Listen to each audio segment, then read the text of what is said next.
So we don't want to run the risk na ilipat po sila doon po sa QC po, tapos mag-bail po sila at wala na pong control po doon yung PNP. We just have to really harmonize po itong mga court orders po na ito. We don't expect any movement today because nga po magpo-file po ng comment po ang PNP or probably to inform RTC 106 na there is an existing order and at least order from the RTC Pasig dahil non-bailable po yon. Kahapon po, nung in-return po natin yung warrant of arrest na in-issue po ng RTC 106 po dyan po sa QC, ay naglabas po ng order si Judge po directing the PNP Custodia Service Support Service na i-transfer at i-commit po yung si Pastor Tibuloy at si Crescente Canada dyan po sa Quezon City Jail, samantalang si Jacqueline Roy, Ingrid Canada, and Sylvia Semanyes ay dyan naman din po sa Quezon City Jail, pero doon po sa female dormitory dyan po sa Camp Tarinat. Naalala niyo po ma'am, nung lumabas po itong warrant of arrest po nung March, particularly yung kaso po sa Davao, prior to its transfer po sa RTC, nag-bail po yung iba pong mga kaakusado except po si Pastor Tibuloy. So, itong mga dalawang kaso po sa Davao, particularly yung violation po ng 7610, yung child abuse and other sexual abuse po, yun po nakapag-bail po sila po doon. So, sinong lumabas po yung warrant of arrest po sa Pasig, which is a non-bailable offense po because qualified trafficking po yun. So, yun na po, nag-start na po na nagtago na po sila. So, non-bailable po.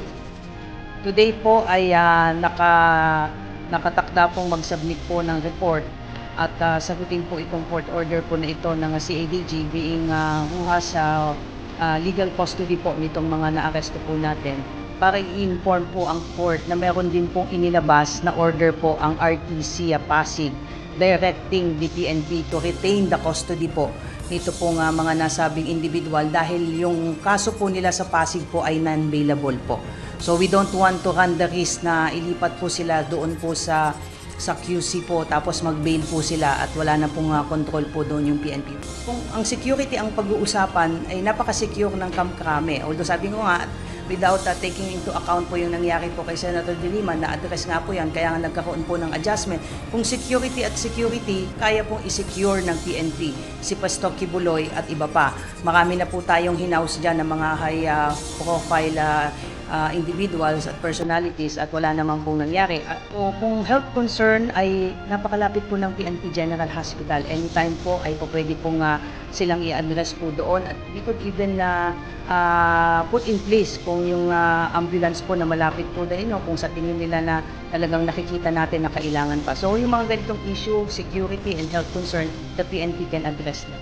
Yun po yung aayusin po ng CADG po dahil sabay po yung schedule po ng hearing particularly yung arraignment po sa QC RTC and Pasig RTC, pareho pong umaga yan, magkapareho pa po ng oras.